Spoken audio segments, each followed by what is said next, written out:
Bismillahirrahmanirrahim. Assalamualaikum warahmatullahi wabarakatuh. Allahumma salli wa sallim wa barik ala sayyidina Muhammad wa ala alihi walhamdulillahi rabbil alamin. Rabbi a'udzu bika min hamazati syayatin wa a'udzu bika rabbi yahdurun ma ba'du. Rabbi israh li sadri wa yassir li amri wa hlul 'uqdatam min lisani yafqahu qawli. Rabbi zidna ilman, Rabbi zidna ilman, Rabbi zidna ilman. Shadaqallahul azim. Bapak Ibu Endah Bunda yang dimuliakan Allah, puji syukur alhamdulillah kita dipertemukan oleh Allah Subhanahu wa taala di saum Ramadan yang ke-10 hari ini. Mudah-mudahan semua kita mendapatkan rahmat dari Allah Subhanahu wa taala, ibadah puasa Ramadan kita diterima oleh Allah Subhanahu wa taala, dan insyaallah kita dijadikan oleh Allah sebagai hamba-hambanya yang bertakwa. Amin ya rabbal alamin. Baik Bapak Ibu, kita masuk di edisi yang ke-8 part 2 ya. Maksudnya ini sambungan yang kemarin, makanya aku tak ganti baju ini, baju kemarin lah ya, karena sambungan ya. Ya dulu ganti baju, cuman peci ganti, pakai peci kemarin kayak baju kamu, nak ganti baju nian ya. Baik Bapak Ibu yang dimuliakan oleh Allah, sebelum saya melanjutkan kajian kitab Bidayatul Hidayah dengan judul Tata Cara Ibadah dari Terbitnya Matahari sampai Terbenam, ada pertanyaan yang masuk di DM kita. Yang pertama, Ustadz, apakah waktu yang tepat mengeluarkan zakat fitrah itu harus dekat hari mau lebaran karena pandemi corona ini jadi saro? Terus boleh tak ngasih ke zakat fitrah itu ke wong tua kandung, mertua dan duo keponakan yatim? Terima kasih. Yang pertama, mengeluarkan zakat fitrah. Zakat fitrahnya ada waktu makruh, ada waktu afdal, ada waktu haram ya.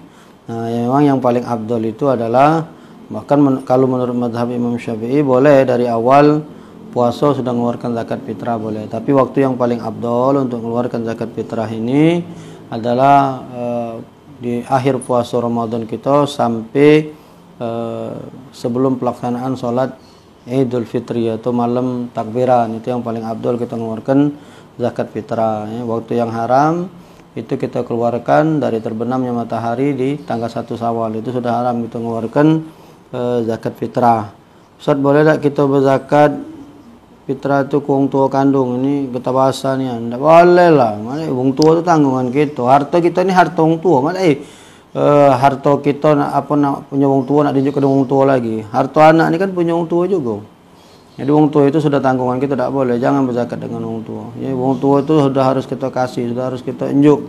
Tidak boleh. Kalau kita mampu membuat wong tua kita seperti raja, maka rezeki kita akan dikasih Allah rezeki raja. Jangan sekali-kali kita menunjukkan zakat dengan wong tua kita, tidak boleh. Ya. Mertua Ustaz, ya sama baik. Mertua itu ya wong tua juga. Ya. Tidak ada istilah mertua dalam Islam ini. Kenapa? Karena aku senggolan dengan mertua aku, dengan mamanya hari mana, itu anak tidak batal wudhu. Berarti kan bukan orang lain, berarti itu mertua anak itu wong tua anak, dan mertua itu haram dikawini walaupun kita bercerai dengan anaknya. Berarti tidak kata istilah mertua itu, yang ada cuman wong tua ya. Jadi harta ibu kandung kita, mertua kita tidak boleh kita tunjuk yatim. Dua keponakan yatim maksudnya, keponakan boleh ya, anak adik, anak apa memang dia dulu kita misalnya susah hidupnya, boleh kamu unjuk zakat.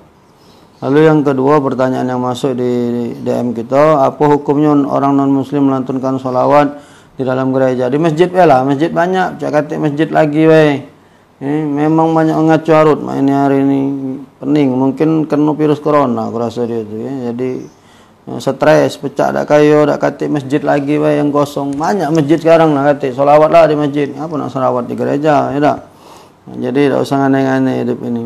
Jadi kita jalankan sesuai dengan fitrah. Makanya kita tawaf itu kalau kita muternya benar, tidak melawan arah, aman kita selesai ya putaran kita. Tapi kalau melawan arah, ya janganlah, banyak terjadi kecelakaan. Jadi tidak usah memasuki ranah ibadah wong lain. Karena jelas sudah dalil ayatnya, lakum dinukum waliyadin. Bagi kau agama kau, bagi aku agama aku. Tempat kita adalah masjid, masuk masjid. Tempat mereka adalah gereja, mereka ke gereja. Jadi lana amaluna walakum amalukum. Dia gawe dia, kita gawe kita. Jangan galak saling retok ya. Baik, selesai saya menjawab pertanyaan. Buat Bapak Ibu para jamaah yang muliakan Allah, kalau ada pertanyaan boleh DM di IG kita. Insyaallah sebelum live kita akan jawab pertanyaan-pertanyaan yang masuk ke IG Ustadz ya. Baik Bapak Ibu yang dimuliakan oleh Allah Subhanahu wa taala, kita melanjutkan kajian kitab Bidayatul Hidayah tata cara ibadah mulai dari kegiatan matahari terbit sampai dengan tergelincir tadi. Kemarin kita sudah bahas tentang dua amalan. Apa pertama, salat sunnah Isra, dan yang kedua adalah salat sunat duha. Sudah saya jelaskan begitu dengan doa berikut dengan contoh-contoh fadilah-fadilah duha mulai dari 2 sampai 12 rakaat. Tidak tahu saya Bapak Ibu sudah melaksanakan atau tidak. Kalau saya pagi ini tadi 6 rakaat, jadi alhamdulillah. Baik, memasuki kegiatan dari sejak matahari terbit sampai tergelincir, kegiatan atau kesibukan yang pertama kata Imam Al-Ghazali atau yang paling utama yaitu engkau menggunakan waktu tersebut untuk mencari ilmu yang bermanfaat di dalam masalah agama, bukan ilmu-ilmu tambahan, ilmu dunia yang tidak bermanfaat dan tidak penting. Jadi kedudukan kita di muka bumi ini yang paling utama itu kata Imam Ghazali adalah menuntut ilmu agama. Makanya anak galak bingung dengan kita ini. Kenapa? Gawe yang harusnya paling utama kita gawekan, malah kita letakkan paling belakang. Apa contohnya? Coba kalau kita diajak pengajian, diajak majelis, apa jawaban kita? Ada gawe. Lagi kalau ada orang Palembang, dikit-dikit ada gawe. Apa kau dak ngaji? Ada gawe. Apa kau dak melok talim? Ada gawe. Ini benar diajak pengajian siaran live. Modalnya cuma kuota, tidak ada payah kamu. Kalau aku ni masih ngoceh, kamu cuma duduk dengar bae ngawas. Mana aku ni masih wang-wang, aus juga gorokan ni. Kamu cuma dengar bae. Masih ada yang nyawab pula, Ustaz. Waktu nak buka puasa, Ustaz, sibuk nak masak. Astagfirullahalazim. Tidak lama kita ni faham juga. Nak buka kalau kita ni bukan kamu bae. Sengaja mana paling ceramah. Kemarin lah agak lemak dikit cerita ini. Cerita nanggok duit. Tahu peladas pula. Agak terkelewatan kemarin ni. Biasanya 4.25 kelar. 4.30 selesai. Kita tahu juga. Dengar-dengar baik. Ilmu ni dikit-dikit. Tapi manfaat. InsyaAllah nyambung. Ngapa? Karena nuntut ilmu ini utama. Man arada dunya fa alaihi bil ilmi wa man arada al akhirah fa alaihi bil ilmi wa man aradahuma fa alaihi bil ilmi. Siapa yang nak dunia dengan ilmu, nak akhirat dengan ilmu, nak pengen dunia dengan akhirat dengan ilmu. Yarfa'illahu allazina amanu minkum wallazina utul ilma darajat. Allah angkat derajat wong yang menuntut ilmu itu lebih tinggi. Man kharaja fi talabil ilmi fa huwa fi sabilillah hatta yarji. Siapa yang keluar dari rumahnya niatnya untuk menuntut ilmu, maka dia di jalan Allah sampai dia balik. Artinya kalau dia mati di tengah jalan, matinya tercatatkan sebagai fisabilillah. Keutamaan orang itu dalam menuntut ilmu itu bukan main. Utlibul ilma minal mahdi ilal ahdi. Nuntutlah ilmu itu dari mulai buayan sampai ke liang kubur. Jadi dalil-dalil tentang menuntut ilmu ini luar biasa. Tapi ilmu agama. Kita ini cak kepakaman, maaf nih Bapak Ibu anak nih. Kalau kita nih ngomong kadang-kadang pacak jadi masalah ya, karena kita nih ustad. Memang kapan tak diomongin wong kadang-kadang tak terti. Wong kalau dengan guru ngaji, dengan ustad, berekenan bukan main, Pak. Apa anak ngomong macam itu? Banyak guru-guru TKTPA tu ngeluh mereka datang sama anak. Ustad, ngapo?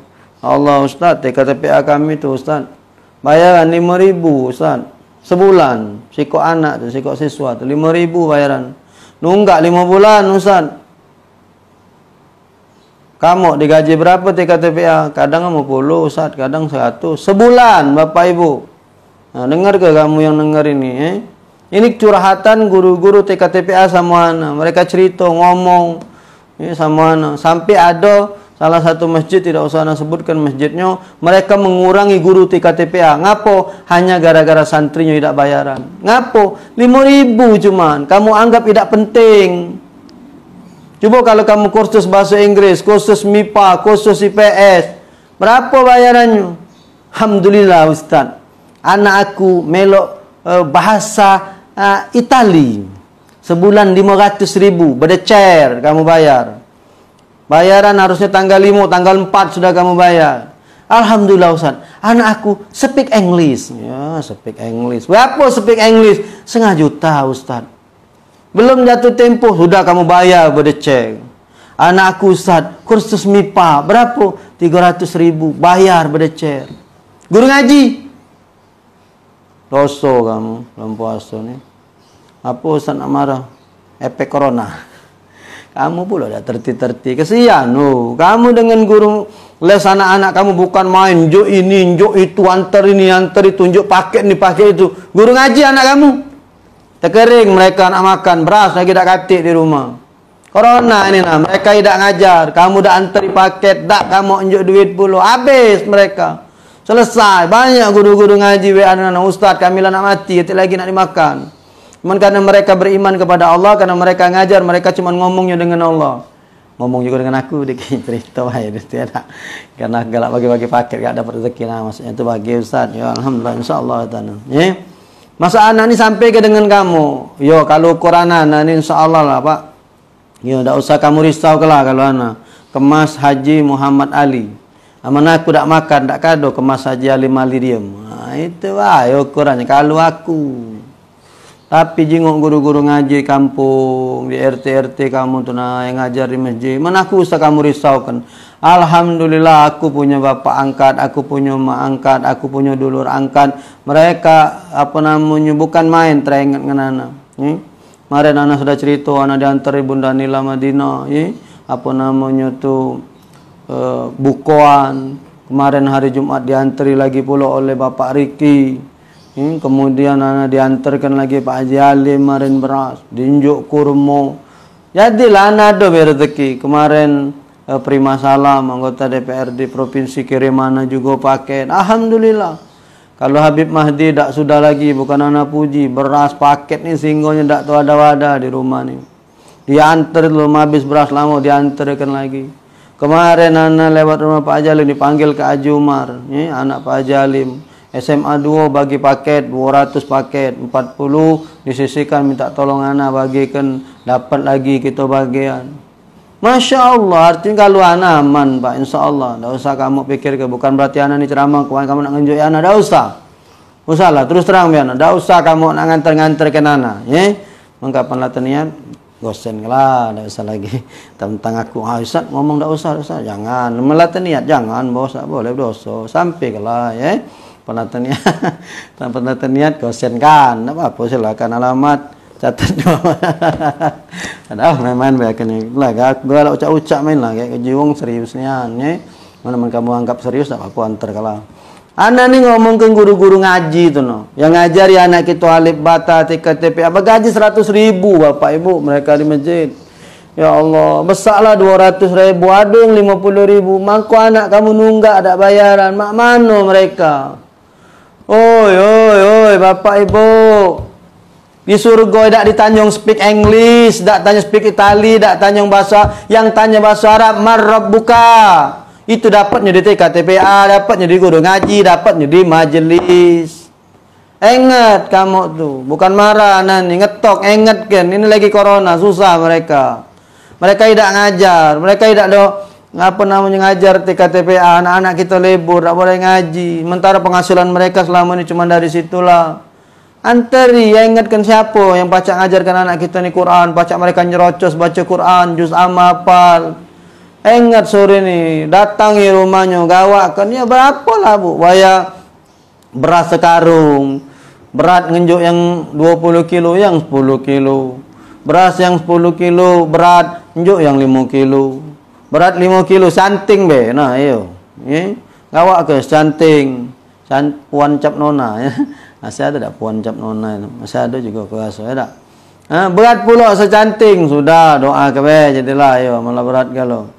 Antarkan kamu-kamu yang ada rezeki, ada duit. Tengok kanan kiri kita, tetangga, guru-guru ngaji, ustaz-ustazah kita. Sekali lagi, anak tak usah. Ukurkanlah mereka. Kesian banyak bu, bapak yang mereka curhat dengan anak, ya Allah. Anak kalau sedih, anak kadang berpikir, oh, mugolah anak ni berduit, cak Pak Haji Alim rasanya. Nak aku tanggulangi galau rasanya, Pak, bagi galau tiap hari untuk makan mereka ni. Tapi ya, apa daya. Bacaan kita sementara cuma inilah. Kesian. Karena kita ini, mereka inilah yang ngajarkan anak-anak kita ilmu agama. Mereka inilah yang, apa namanya, nuntut ilmu agama ini. Anak kita bisa pinter tahu dia tata cara hormat dengan kita gara-gara mereka. Anak kita tahu hormat dengan kita mengucap salam masuk rumah gara-gara mereka. Anak kita pergi dalam perjalanan baca doa sehingga selamat pergi dan balik gara-gara mereka.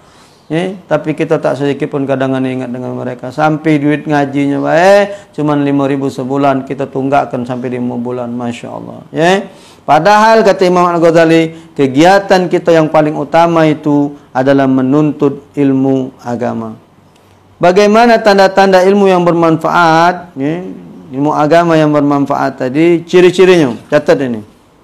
Yang pertama, kata Imam Al-Ghazali, ciri-ciri ilmu itu manfaat, ilmu agama yang bermanfaat. Satu, ilmu yang dapat menambahkan rasa takut kita kepada Allah Subhanahu wa taala. Jadi kalau kita melok majelis, kita melok pengajian dengan mendengarkan ceramah dari ustadz itu, dari guru-guru kita itu, bertambah rasa ketakutan kita. Mak ini salah, mak ini salah, mak ini takut, mak ini takut. Deketilah, melokilah majelis itu. Berarti itu majelis, di dalamnya diajarkan ilmu yang bermanfaat. Kenapa? Ada ilmu yang bisa mengantarkan kita takut kepada Allah Subhanahu wa ta'ala. Yang kedua, kata Imam Al-Ghazali, ciri ilmu yang bermanfaat itu adalah ilmu yang dapat menambah penglihatan batinmu dalam melihat kekurangan dirimu sendiri. Jadi ketika kita melok satu majelis, di mana di dalam satu majelis itu mengajarkan ilmu tentang kehidupan, dan karena ilmu itu kita diajarkan bagaimana cara dekat dengan Allah Subhanahu wa taala, dan dengan ilmu itu kita terasah batin kita ini bisa melihat kekurangan diri kita, meloki majelis itu. Ada nian kita ni, Pak, kapan melok majlis tu, ya Allah nangis kita kadang, Allah kebanyak dosa ana, ya Allah, banyaknya kekurangan ana selama ini. Ya Allah, ya Allah, ya Allah. Meloki. Meloki. Tapi kalau kamu melok majlis, di dalamnya nak nyalah-nyalahkan wong, segala yang digawekan wong salah, gawe dia dewek yang benar, hati rasa dak tentrem, nimbulkan permusuhan, tinggal kelak, dak benar majlis macam itu. Banyak majlis sekarang yang macam itu, dak andak campur dengan wong lain, nak dia dewek wae. Tak galak dengar omongan orang lain, nak dengar dari guru dia nian. Padahal semua orang yang mengajarkan kebaikan kepada kita ni guru. Kamu ingat cerita Imam Abu Hanifah, Imam Hanafi. Ketika dia melintas, Imam Hanafi melihat seorang anak-anak yang bermain engkrang. Tahu tak kamu main engkrang? Apa engkrang tu Yang kayu tinggi dijepit ke kaki kita tu nah. Zaman aku masih ada engkrang itu. Sekarang katik lagi budak-budak tak ngerti. Berjalan ketak-ketok. Imam Hanafi, Imam Abu Hanifah tegur anak itu. Wahai anak muda, hati-hati, kaki kau terpeleset, nyampak. Subhanallah. Tak terasa omongan Imam Hanafi dijawab oleh anak ini. Apa jawaban anak itu? Wahai Imam Hanafi, wahai Imam Abu Hanifah, kalau aku nyampak terpeleset, paling kakiku yang patah. Tapi kalau lidahmu terpeleset, betapa banyak orang yang terjerumuskan. Terdiam Imam Hanafi. Dan dia menganggap anak itu sebagai guru. Budak kecil. Ngapa dari mulut dia kita dapat ilmu? Ini kapan sudah belajar dan tak nyingok yang lain. Ini bengok ambek, ini mbek. Padukan jadi siko. Dan tak usah banding-bandingkan guru kita. Situ tak lemah usah ini. Jangan. Selagi dia mazhabnya sama. Satu manhaj dengan guru-guru kita. Ahlus sunnah wal jamaah bimazhab Imam Syafi'i. Ambil ilmunya. Beda mazhab pun ketika dia tidak ada nganar dalam bab ibadah yang lain, ambil. Ada orang yang dia beda mazhab dengan guru-guru kita, bukan bermazhab Imam Syafi'i, tetapi dia ketika mengajarkan tentang kisah-kisah bagus untuk kita cerna, ambil itunya baik. Bab ibadahnya melok kepada guru-guru kita yang satu manhaj dengan kita ni tadi. Macam itu harusnya. Nah, ketika kita ketemu dengan ilmu yang bisa mengasah batin kita untuk semakin dekat dengan Allah, deketin. Bagus ilmu itu. Yang ketiga, ciri ilmu yang bermanfaat, kata Imam Ghazali, ilmu yang dapat menambah pengertianmu dalam mengabdi kepada Allah Subhanahu wa taala.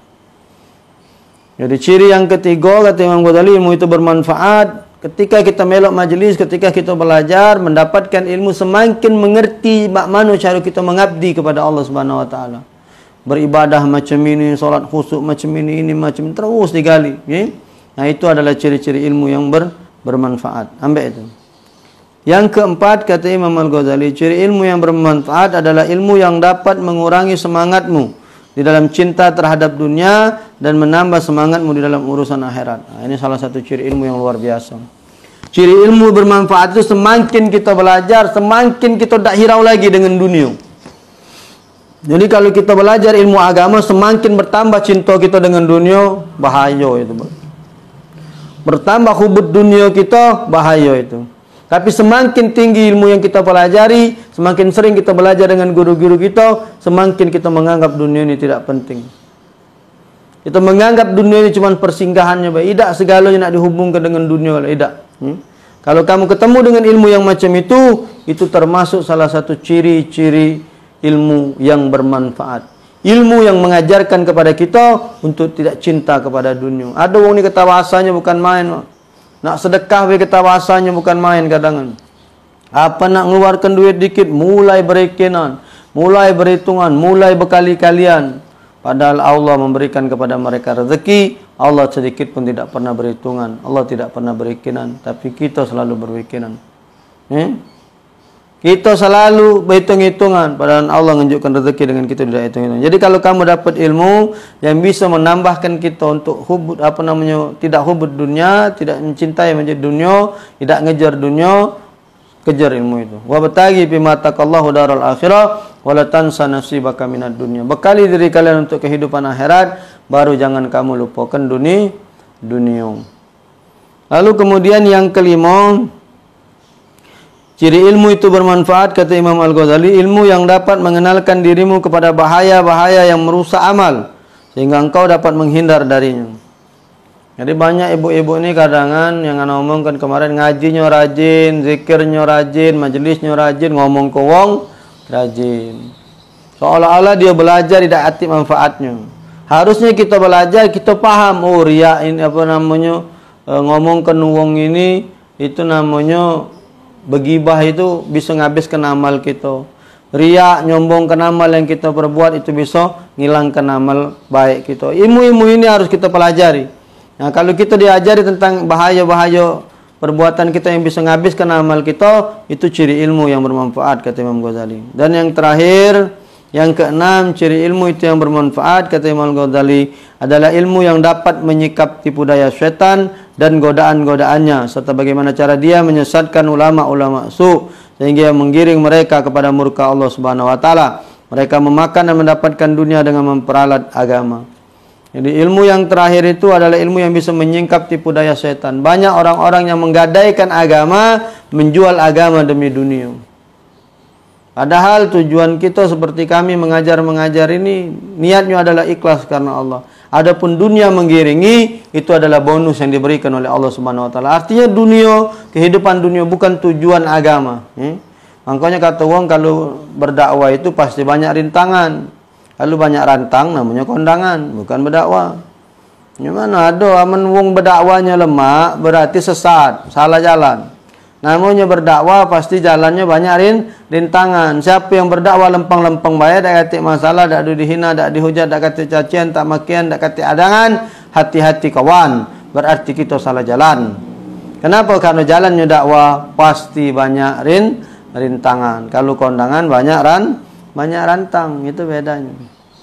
Jadi kawan-kawan, Bapak Ibu, para jamaah yang dimuliakan oleh Allah, kita harus paham bahwa ilmu yang kita tempuh ini adalah ilmu yang bermanfaat di dalam urusan agama. Kalau kita ketemu majelis yang seperti itu, maka ikutin dan jangan kau lepaskan. Sebenarnya aku telah mencantumkan di dalam kitab Ihya Ulumuddin pembahasan yang bagus tentang masalah ilmu yang bermanfaat ini. Karena itu jika engkau menghendaki dan memiliki kemampuan, maka hendaklah engkau mempelajari. Karena ya Ulumuddin ini panjang, Pak. Setengah meter Pak kitab terjemahnya, Pak.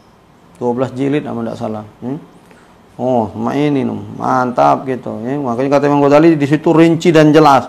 Makanya daripada situ kita pelajari tentang bab menuntut ilmu agama ini biar kita paham. Jangan sampai kita sekarang ini kita badangan baru nak hijrah, baru nak tobat, ketemu dengan majelis yang tidak benar, walhasil bukan dapat ilmu malah kita dapat mudarat, bukannya benar malah sesat. Yang nak nyanyo jaturi masukkan di inbox kita di DM Instagram Ustaz, insyaallah besok sebelum memulai kajian pertanyaan-pertanyaan dari Bapak Ibu insyaallah akan kita jawab satu persatu. Ini saja yang bisa saya sampaikan.